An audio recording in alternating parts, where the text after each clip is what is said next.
कैसे हैं आप लोग? आई होप आप लोग सभी अच्छे होंगे। तो आज हम टोक्यो गूल का थर्ड एपिसोड एक्सप्लेन करने वाले हैं। तो थर्ड एपिसोड की स्टार्टिंग में हमें एक हॉस्पिटल दिखाया जाता है जहां पर डॉक्टर किसी पेशेंट को चेक कर रहे होते हैं। तभी डॉक्टर कहता है नेक्स्ट पेशेंट, और कोई दरवाजा तोड़कर वहां पर घुस जाता है। वो आदमी कहता है आखिरकार मैंने तुम्हें ढूंढ ही लिया। याद है वो हथियार जो तुमने मेरे लिए बनाया था? मैं चाहता हूँ कि तुम वैसा ही हथियार मेरे लिए एक और बनाओ। डॉक्टर कहता है जरूर। वो आदमी कहता है मैं जल्द ही वापस आऊंगा। ये कहकर वो वहाँ से चला जाता है और तभी हमें दिखाया जाता है कि वहाँ एक औरत और छोटी बच्ची छुपी होती है। वो कहती है अब हम क्या करेंगे। वहीं पर सीन कट हो जाता है, जिसके बाद हमें केन को दिखाया जाता है जो कि योशिमुरा से कॉफी बनाना सीख रहा होता है। योशिमुरा कहता है चलो अब इसे पीकर भी देखो। केन उसे पीकर देखता है, फिर वो कहता है कि आपकी कॉफी के मुकाबले ये कुछ भी नहीं है। योशिमुरा कहता है कॉफी बनाने में तुम जितना वक्त लगाओगे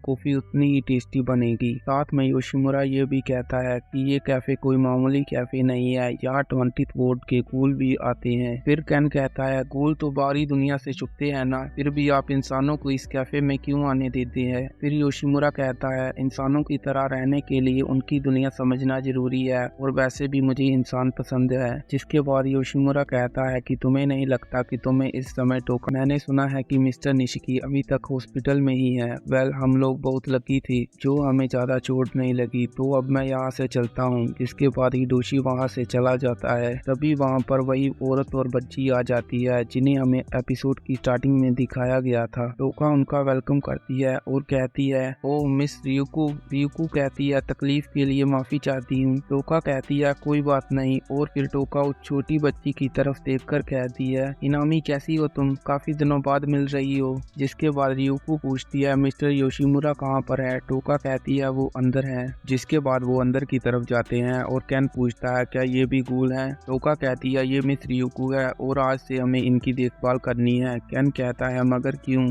टोका कहती है इसके पीछे एक बहुत लंबी कहानी है जो कि मैं तुम्हें बताने वाली है।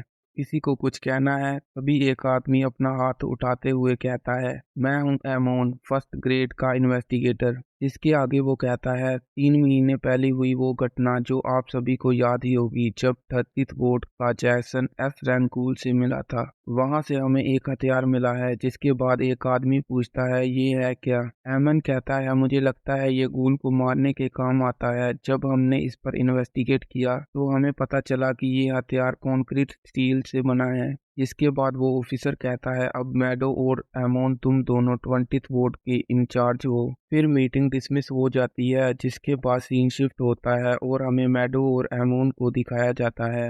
एमोन कहता है हमारे पास इसके अलावा कोई सबूत नहीं है। मैडो कहता है ये हमारे लिए काफी है। जिसके पास सीन केन की तरफ शिफ्ट होता है। योशिमुरा उसे इंसानी खाना खाना सिखा रहा होता है। केन सैंडविच की एक बाइट लेता है और कहता है ये ब्रेड तो किसी स्पंज की तरह लग रही है और ये चीज भी किसी प्रकार का क्ले लग रहा है। जिसके बाद योशिमुरा एक सैंडविच उठाता है और कहता है तुम्हें ये खाना नहीं है, बस इसे चबाने का नाटक करना है। हालांकि तुम्हें ये सीखने में थोड़ा वक्त लगेगा पर तुम ये कर लोगे। फिर वो कैन को कुछ शुगर क्यूब देता है और कहता है तुम इसे कॉफी में मिलाकर पियोगे तो तुम्हारी भूख काफी हद तक कम हो जाएगी। कैन कहता है इसमें ऐसा क्या है? योशिमुरा कैन से कहता है तुम्हारे लिए ये ना जानना ही बेहतर होगा। तभी योशिमुरा कैन से कहता है क्या तुम आज यहाँ पर रुक सकते हो? वैसे मैं टोका कोई कहता पर वो एग्जाम की वजह से बिजी है, और तुम क्या उसकी जगह फूड शॉपिंग के लिए जा सकते हो? केन कहता है मैं किसी को मार नहीं सकता। जिसके जवाब में योशिमुरा कहता है तुम्हें किसी को मारने की जरूरत नहीं है। एंटिको उन गूल को खाना देता है जो खुद शिकार नहीं कर सकते, और तुम्हें तो पता ही है गूल के लिए भूखा रहना कैसा होता है। तो तुम मिस्टर यूमो के साथ जाओ, बाकी की जानकारी वो तुम्हें बता देंगे। जिसके बाद हमें केन कार में दिखाया जाता है। केन यूमो से पूछता है मैं पूछना तो नहीं चाहता लेकिन क्या आप मुझे बता सकते हैं फूड शॉपिंग से आपका क्या मतलब है? यूमो कोई जवाब नहीं देता। जिसके बाद हमें दिखाया जाता है वो लोग अपनी मंजिल पर आ जाते हैं। जिसके बाद वो कार से नीचे उतरते हैं। केन खाई के नीचे देखने लगता है और कहता है ये तो काफी गहरी है। और तभी यूमो कैन से कहता है कैन पीछे हटो नहीं तो तुम गिर जाओगे। कैन पीछे हटने ही वाला होता है कि वो गिर जाता है, लेकिन वो अपने आप को काकुगान की मदद से बचा लेता है। और फिर कैन थोड़ी आगे जाता है, जिसके बाद उसे एक डेड बॉडी दिखाई देती है। वो देखकर कैन काफी जोर से चिल्लाता है। कैन की आवाज सुनकर यूमो उसके पीछे आ जाता है। यूमो कहता है यहाँ पर बहुत से लोग मरते हैं और इन्हीं लोगों को हमें ले जाना है। कैन कहता है क्या एंटिको में सुसाइड करने वाले लोगों को ही खाया जाता है? तभी यूमो कैन को डेड बॉडी पैक करने के लिए कहता है, पर कैन डरने लगता है। जिसके बाद यूमो खुद ही डेड बॉडी पैक करने के लिए जाता है।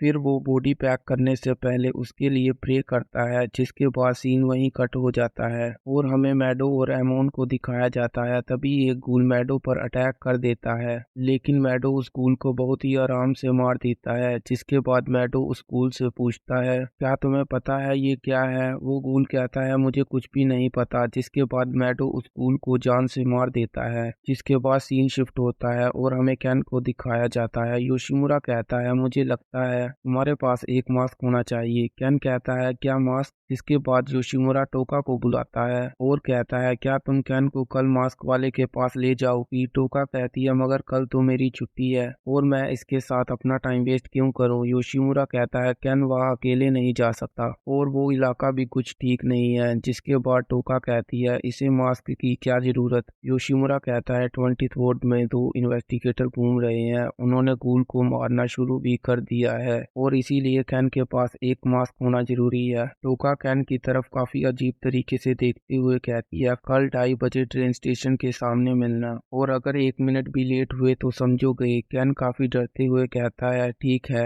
मैं जरूर आऊंगा। जिसके बाद सीन शिफ्ट होता है और हमें कैन को दिखाया जाता है जो कि टोका का वेट कर रहा होता है और तभी वहां पर टोका आ जाती है। जिसके बाद वो लोग एक मास्क शॉप में आ जाते हैं। कैन वहां पर एक मास्क देखने लगता है। तभी कैन एक कपड़ा उठाता है। वो देखता है कि वहां पर एक गूल बैठा होता है। वो देखकर कैन घबरा जाता है। जिसके बाद टोका कहती है मिस्टर यूटा आप यहाँ क्या कर रहे हो? यूटा कहता है मैं सोच रहा था कि तुम्हें थोड़ा सा सरप्राइज कर दूं। तभी टोका कहती है ये मिस्टर यूटा है और ये तुम्हारा मास्क बनाएंगे। जिसके बाद यूटा कैन को सूंघकर कहता है तुम्हारा स्मेल थोड़ा अजीब है। यूटा टोका से पूछता है क्या अब वो लोग 20th वार्ड जैसी शांत जगह पर भी हमला करने लगे हैं? तभी यूटा कैन को दोबारा सूंघते हुए कहता है ये खुशबू तो मिस रीसा से मिलती है। जिसके बाद वो कैन का माप लेने लगता है और कहता है तुम्हारा टोका के बारे में क्या ख्याल है? कैन कहता है वैसे तो क्यूट है पर कभी कभी डरावनी लगती है। यूटा कहता है डरावनी? मुझे तो वो काफी मेहनती लगती है, वो एंटिको में भी काम करती है और स्कूल भी जाती है। हमें इंसानों के साथ रहने में काफी रिस्क लेना पड़ता है लेकिन टोका इस रिस्क के साथ जीती है। इसके बाद सीन शिफ्ट होता है और हमें उन दोनों को जाते हुए दिखाया जाता है। कैन अपने मन में सोचता है ये लोग सच में बहुत मेहनत करते हैं और मैं इनके सामने कुछ भी नहीं हूँ। तभी कैन टोका से पूछता है टोका हिनामी को हुआ क्या है? तुम मुझे प्लीज बता सकती हो क्योंकि मैंने देखा था कि वो सुबह बहुत घबराई हुई थी, क्या पता मैं उसकी कुछ मदद कर सकूं। टोका कहती है उसे अपने पापा से अलग रहना पड़ रहा है इसलिए वो घबराई हुई है। कैन कहता है वो अच्छा वैसे गूल्स को मास्क क्यों पहनना पड़ता है? क्या तुम्हें किसी ने बताया नहीं द डोव्स के बारे में? द डोव्स जानी गूल्स के इन्वेस्टिगेटर और हम उन लोगों को अपना असली चेहरा नहीं दिखा सकते, इसलिए अगर हमारा चेहरा कभी उनके सामने आए तो हमें मास्क पहनना पड़ता है ताकि वो हमें पहचान ना पाए। जिसके बाद सीन शिफ्ट होता है और हमें मैडो और एमोन को दिखाया जाता है जो कि गूल्स को मारते हुए पूछते हैं तुमको इस हथियार के बारे में कुछ पता है? उन गूल्स को हथियार के बारे में कुछ नहीं पता होता तो वो दोनों उनको मारकर वहां से चले जाते हैं और हमें कैन को दिखाई होती है। उसे खाना खाता देखकर वो डर जाता है और वो वहां से भाग जाता है। जिसके थोड़ी देर बाद वो दोबारा हिनामी के कमरे के पास आता है। जिसके बाद वो हिनामी से कुछ बातें करता है और उसे पढ़ना लिखना भी सिखाता है और वो उससे कहता है कि वो हर रोज उसे पढ़ना लिखना सिखाएगा। ये सुनकर हिनामी बहुत खुश हो जाती है। जिसके बाद सीन शिफ्ट हो जाता है और हमें दिखाया जाता है सभी लोग कैफे में काम कर रहे होते हैं। तभी कैफे के अंदर एक आदमी घुसता है और कहता है वाह क्या खुशबू है। इसी के साथ ये एपिसोड यहीं पर खत्म हो जाता है। ऐसी ही और वीडियोस के लिए हमारा चैनल सब्सक्राइब कर लो।